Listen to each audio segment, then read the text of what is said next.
राजनीति लगातार तेज हो गई है। एक तरफ सत्ता पक्ष बीजेपी के केंद्रीय नेतृत्व द्वारा छत्तीसगढ़ में बदलते हुए नए चेहरों पर तंज कसते हुए नजर आ रहे हैं, तो वहीं छत्तीसगढ़ बीजेपी के शीर्ष नेताओं की उपेक्षा किए जाने का आरोप भी केंद्रीय नेतृत्व पर कांग्रेस संगठन लगा रहा है। बीजेपी केंद्रीय नेतृत्व ने मिशन 2023 के मद्देनजर छत्तीसगढ़ प्रदेश अध्यक्ष को हाल ही में बदला है, तो वहीं नेता प्रतिपक्ष की विदाई भी समय से पहले करके नारायण चंदेल को विधायक दल का नया नेता चुना है। पूर्व नेता प्रतिपक्ष धर्मलाल कौशिक ने अपने कार्यकाल के दौरान भूपेश सरकार की विदाई नहीं कर पाने की अपनी टीस अपने शब्दों में बयां की है, तो वहीं पूर्व मुख्यमंत्री रमन सिंह को राज्यपाल बनाए जाने की अटकलों पर मुख्यमंत्री भूपेश बघेल द्वारा किए गए कटाक्ष पर बीजेपी के राष्ट्रीय उपाध्यक्ष डॉक्टर रमन सिंह ने पलटवार करते हुए कहा है कि छत्तीसगढ़ में जब तक कमल नहीं खिल जाएगा, बीजेपी सत्ता तक नहीं पहुंच जाएगी, तब तक मैं छत्तीसगढ़ नहीं छोड़ूंगा, कहीं नहीं जाऊंगा। बीजेपी के राष्ट्रीय उपाध्यक्ष रमन सिंह के इस बयान के कई राजनीतिक मायने निकाले जा रहे हैं। एक तरह से रमन सिंह ने स्पष्ट कर दिया है कि छत्तीसगढ़ की राजनीति से हटने का उनका अभी कोई मूड नहीं है, तो वहीं दूसरी ओर बीजेपी में परिवर्तन का दौर भी लगातार जारी है। नए चेहरे सामने आते जा रहे हैं, तो वहीं बीजेपी के इस बदलते चेहरे पर छत्तीसगढ़ में राजनीति भी खूब हो रही है। हम लोगों ने जो वहां पर प्रदर्शन किया है, मैं समझता हूं कि आज कोई ये नहीं कह सकता कि हमारा प्रदर्शन किसी भी सत्र में कमजोर रहा है।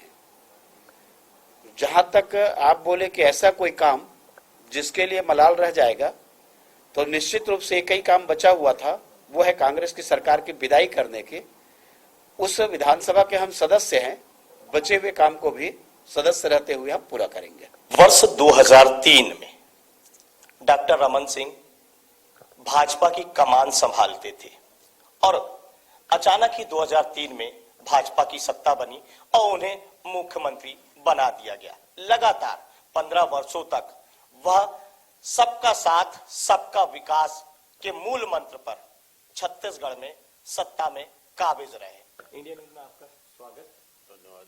क्योंकि आप संगठन में भी काम किए हैं, सत्ता में भी काम किए, लंबा दीर्घकालीन अनुभव रहा है। इस बदलाव को, इस बयान को किस तरह देख रहे हैं? देखिए, दायित्व में परिवर्तन होता रहता है और भारतीय जनता पार्टी में माननीय विष्णुदेव साय जी एक बार नहीं, 2 बार नहीं, 3 बार प्रदेश के अध्यक्ष के पद में रहे, बहुत अच्छा काम किया।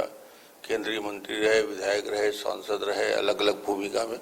भूमिका बदलती जाती है, कार्यकर्ता वही रहता है, कार्यकर्ता का दायित्व बदलता रहता है, कुछ समय काम के लिए नए अवसर मिलते हैं। तो अभी यदि प्रदेश अध्यक्ष के पद में परिवर्तन हुआ है और अरुण साव जी को नया दायित्व मिला है, तो निश्चित रूप से वो एक प्रक्रिया का हिस्सा रहता है।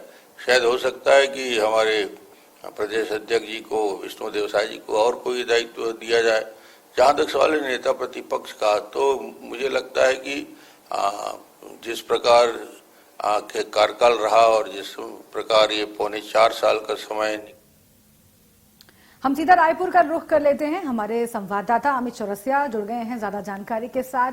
अमित, बीजेपी जो छत्तीसगढ़ की है, मिशन 2023 के मद्देनजर कई बदलाव कर रही है, कर चुकी है, इस पर तंज कसते हैं भूपेश बघेल। लेकिन सवाल यह है कि क्या चेहरे में परिवर्तन करके वो लक्ष्य हासिल कर पाएगी बीजेपी जो लक्ष्य लेकर चल रही है?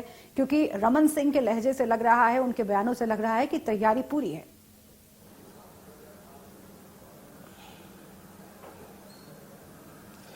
बिल्कुल सुब्रा, जिस तरीके से अगर बात करें छत्तीसगढ़ भाजपा में एक तरह से बदलाव की बयार नजर आ रही है। पूरी तरीके से जिस तरीके से संगठन का चेहरा बदला गया है, विष्णुदेव साय को हटाकर वहां पर अरुण साव की नियुक्ति की गई है। वहीं नेता प्रतिपक्ष का भी बदल दिया गया है। समय से पहले धर्मलाल कौशिक जो पूर्व नेता प्रतिपक्ष है, उनकी विदाई कर दी गई और उनकी जगह नारायण चंदेल को भाजपा विधायक दल का नया नेता चुना गया है। तो जिस तरीके से नए चेहरे सामने आ रहे हैं, तो कहीं ना कहीं ये बात है कि मिशन 2023 में कमल खिलाने के लिए भाजपा पूरी तरह से तैयारियों में जुटी हुई नजर आ रही है और जिस तरीके से चेहरों को बदला जा रहा है, आने वाले समय में संगठन में भी कई नए चेहरे सामने आ सकते हैं। तो ऐसे में लग रहा है कि छत्तीसगढ़ भाजपा में अब परिवर्तन की बयार चल पड़ी है और हर तरफ नए चेहरे होंगे। हालांकि जिस तरीके से मुख्यमंत्री भूपेश बघेल ने न केवल जो भाजपा के जो शीर्षस्थ नेता हैं उनको दरकिनार करने की बात कही है, साइडलाइन करने की बात कही है, डॉक्टर रमन सिंह को राज्यपाल बनाने के लिए चले जाने की सलाह दी है, तो कहीं ना कहीं उन्होंने एक कटाक्ष किया है पूर्व मुख्यमंत्री डॉक्टर रमन सिंह पर।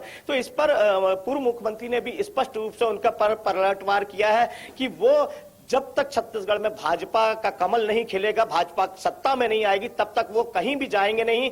और उन्होंने स्पष्ट कर दिया कि अभी वो छत्तीसगढ़ की राजनीति से हटने के मूड में नहीं है। तो वहीं पूर्व नेता प्रतिपक्ष धर्मलाल कौशिक की भी टीस नजर आई कि उनके कार्यकाल में भूपेश सरकार की वह विदाई नहीं देख पाए, वो एक बड़ी बात थी, क्योंकि कहीं ना कहीं दोनों नेताओं की अपनी अपनी व्यथा है, उन्होंने अपने अपने शब्दों में बयां की है। हालांकि जिस तरीके से भाजपा अब अभी से चुनाव मिशन मोड में आ गई है, जो 2023 मिशन के लिए अभी से उसने कमर कसनी शुरू कर दी है, तो कहीं ना कहीं यह है आने वाले समय में भाजपा सत्ता तक पहुंचने की हर राह को आसान करती नजर आ रही है कि सत्ता तक पहुंचा जाए और एक बार फिर से 15 वर्षीय स्वर्णिम काल का इतिहास दोहराया जाए। सुब्रा अमित, ये कहावत है बहुत पुरानी कि जहां आग होती है वहीं धुआं होता है। अगर भूपेश बघेल ने बीजेपी पर तंज कसा है, बीजेपी के नेताओं में आपसी मनमुटाव पर तंज कसा है, तो क्या आधार है इसका? जो सत्ता परिवर्तन हुआ है, जो नेतृत्व परिवर्तन हुआ है, या फिर जो नई जिम्मेदारियां नए चेहरों को दी गई हैं, उसको लेकर अंदर खाने कार्यकर्ताओं में किस तरह का जोश है? क्या बातचीत हो रही है और क्या कोई माइनर मतभेद भी सामने आ रहा है जिसकी वजह से भूपेश बघेल ने ऐसा तंज कसा है?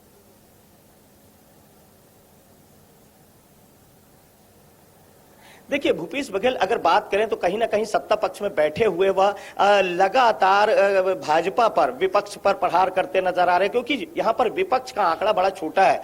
14 लोग यहाँ पर मात्र विपक्ष में बैठे नजर आते हैं भाजपा के। तो ऐसे में वह लगातार अब तक न केवल डी पुरंदेश्वरी की नियुक्ति से लेकर अभी जो क्षेत्रीय संगठन महामंत्री है जामवाला जी को, अजय जामवाला जी की नियुक्ति पर भी उन्होंने कटाक्ष किया है। तो मुख्यमंत्री भूपेश बघेल लगातार तंज पर तंज नजर आ रहे हैं। जिस तरीके से उन्होंने अभी कहा है कि 14 के 14 लोगों को टिकट नहीं मिल पाएगा, तो उन्होंने एक नई कहानी गढ़ दी है कि कहीं ना कहीं भाजपा में अब पुराने लोगों को हटाकर नए चेहरों को लाने की कवायद की जा रही है। यही उनका एक मात्र आधार है कि अब नए चेहरों को लाकर यहां पर जो आगामी विधानसभा चुनाव में नए चेहरों को टिकट दिया जाएगा। पूरी तरीके से भाजपा में परिवर्तन का दौर चल रहा है। तो इस पर मुख्यमंत्री भूपेश बघेल जो है लगातार तंज पर तंज कसते नजर आ रहे हैं। हालांकि ये सही है, परिवर्तन प्रकृति का नियम है, तो भाजपा भी इस समय परिवर्तन के दौर से गुजर रही है और जिस तरीके से पुराने चेहरों की जगह नए चेहरों को लाकर उसका एकमात्र ध्येय है कि मिशन 2023 में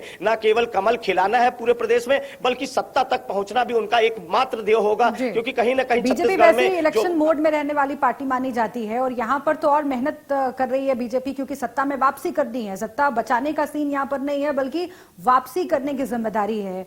ऐसे में भूपेश बघेल ने तंज तो कस दिया है, लेकिन आगे आने वाले वक्त में कांग्रेस पार्टी किस तरह के कदम उठाती है अपने संगठन को मजबूत करने के लिए, ये भी देखना होगा। बहुत शुक्रिया आपका अमित इस पूरी जानकारी के लिए।